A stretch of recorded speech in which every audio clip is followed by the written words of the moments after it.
Ideal string on rough पुली के part 2 में आज हम 2 क्वेश्चन देखेंगे इस वीडियो में। हमने पिछले पार्ट 1 में एक फॉर्मूला डिराइव किया था T1 is equal to T2 e to the power mu theta, उसको यूज करेंगे।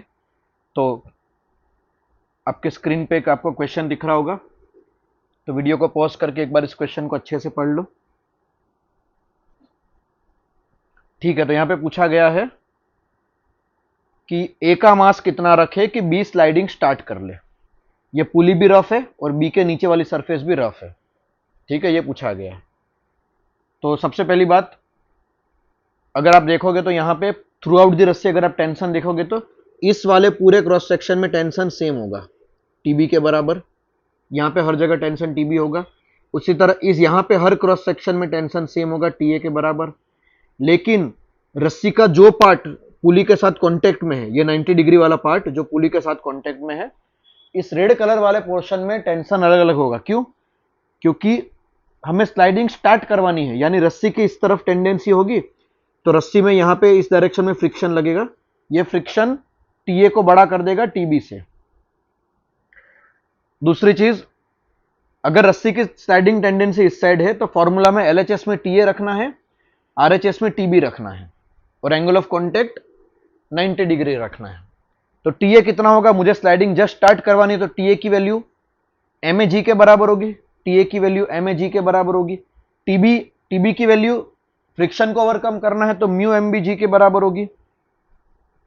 तो बस मुझे फॉर्मूला में प्रॉपर वैल्यू पुट करनी है।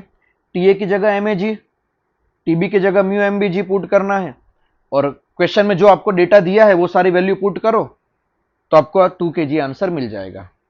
तो यहां पे सबसे क्रूशियल पार्ट यही रहता है कि फॉर्मूला में एलएचएस में कौन सा टेंशन रखे, आरएचएस में कौन सा टेंशन रखे। तो जिस तरफ स्लाइडिंग टेंडेंसी है वो वाला टेंशन एलएचएस में आएगा और वो टेंशन लार्जर होगा, और बाकी वाला टेंशन आरएचएस में आएगा, वो वाला टेंशन स्मॉलर होगा। ठीक है, आपके स्क्रीन पे एक और क्वेश्चन है, एक बार आप वीडियो पॉज करके देख लो इसको, क्या पूछा है यहां पे। ठीक है, तो यहां पे दिया हुआ है कि भाई यहां कितने फोर्स से खींचा जाए कि ये ब्लॉक ऊपर लिफ्ट हो जाए। ऑब्वियसली पुली रफ है तो ये फोर्स mg के बराबर मतलब 2g के बराबर नहीं हो सकता। अब आप यहां पे थोड़ा सा देखोगे तो यहां पे पूरे क्रॉस सेक्शन में टेंशन सेम होगा जो F के बराबर होगा, यानी इस पॉइंट का टेंशन F होगा। अब मुझे इसको लिफ्ट करना है जस्ट, यानी यहां पे हर क्रॉस सेक्शन में टेंशन सेम होगा और इस जगह उसकी वैल्यू 2g के बराबर होगी। ये वाला टेंशन T2 2g के बराबर होगा, ये वाला टेंशन F के बराबर होगा। अब इसकी स्लाइडिंग टेंडेंसी इस साइड है तो स्ट्रिंग में हर जगह फ्रिक्शन इस साइड लगेगा और F आपका ग्रेटर देन 2g हो जाएगा। और कितना एंगल कांटेक्ट में, तो आप देखो तो पूरा 180 डिग्री कांटेक्ट में। तो बस मुझे फॉर्मूला में वैल्यू पुट करनी है, एलएचएस में F रखना है, आरएचएस में T की जगह 2g रखना है और थीटा की जगह पाई रखना है। आपका आंसर आ गया। आपको इतने फोर्स से इसको खींचना पड़ेगा, तो आपका F यहाँ पे ऑप्शन 3 आ जाएगा। तो अब देखो कितना इजीली आप इसके क्वेश्चन को कर सकते हो। बस आप इसको अच्छे से समझ लो, आपको T1 में क्या रखना है, T2 में क्या रखना है।